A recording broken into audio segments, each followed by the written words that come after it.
Bonjour. Bonjour. Voilà Frédéric Madeleine. Moi je suis Sublime.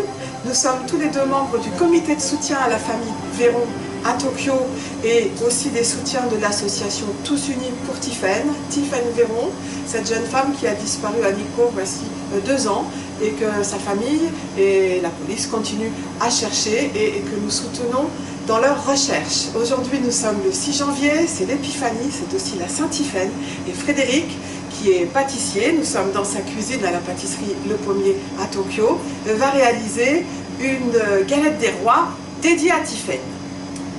Alors Frédéric, Oui. Est-ce que tu peux nous expliquer quelle galette tu vas réaliser? Alors j'ai fait une création tout à fait spéciale pour Tiphaine. Ça va être une galette des rois avec une crème d'amande à la noisette et avec des pommes sautées. Voilà. C'est parti. Voilà, c'est parti pour la galette des rois pour Tiphaine. Donc on va réaliser un feuilletage qui se compose en 2 éléments.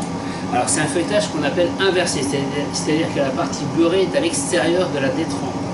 Donc on va faire une détrempe, c'est-à-dire la pâte avec de l'eau, du sel, un petit peu de beurre et un petit peu de sucre aussi. Et après le beurre de tourage qui est du beurre malaxé avec de la farine. Bien, donc on va commencer dans un petit cul de poule, un petit bol, on a mis du sucre, du sel de... Alors, moi j'utilise du sel de Guérande, ça a un goût assez iodé. Et on va mettre de l'eau bien froide. On vous donnera évidemment la recette ultérieurement. Et donc on va laisser l'eau, le sel, le sucre fondre.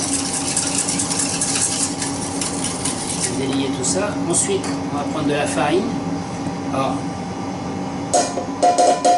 là c'est de la farine française. Donc on va faire un trou au milieu. On va mettre à peu près un tiers d'eau. Et on va commencer à mélanger.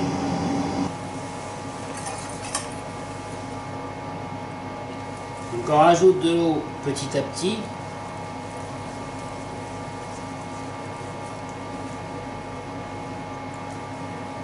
Alors la farine a évidemment été tamisée au préalable.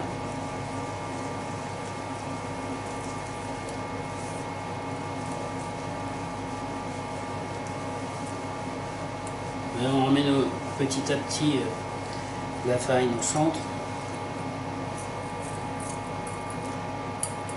Voilà, on met tout. Et ensuite avec l'aide d'une corne, on va tout assembler. Là, je vais mettre le beurre. Donc le beurre, oui, il est malléable.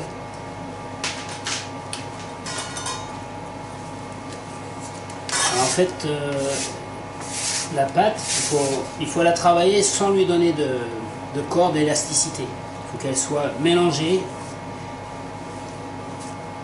Et c'est tout. Tout soit intégré à l'intérieur.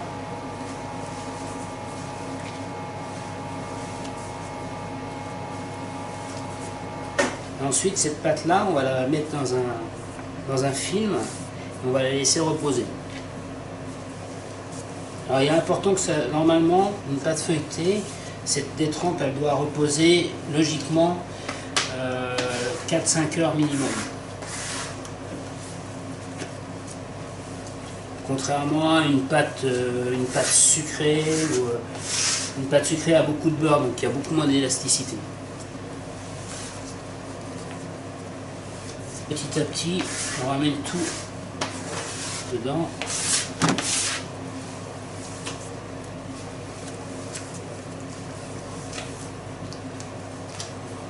Alors si vous avez un mixeur Vous pouvez très bien le faire au mixeur en faisant attention naturellement de ne pas trop travailler la pâte. En fait, faut rien laisser sur la table, tout va s'intégrer dans la pâte petit à petit.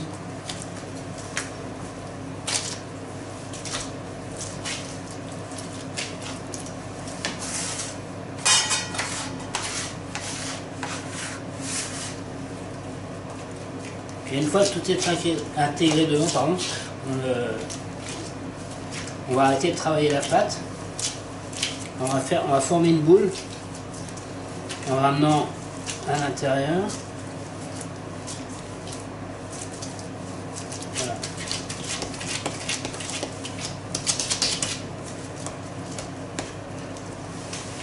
Ça,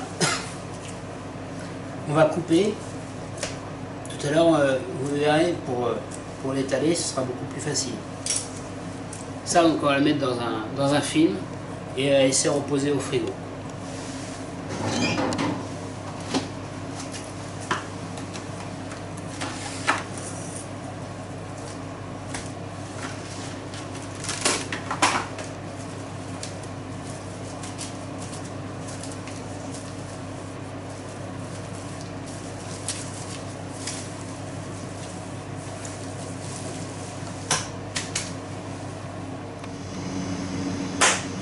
Bien, donc maintenant on va procéder au beurre de tourage, donc de la farine, toujours, et du beurre, puis toujours à température ambiante. Et on va phraser ce beurre avec la farine. Donc là c'est une opération qui prend un peu de temps, pour que le beurre soit bien intégré dans la farine.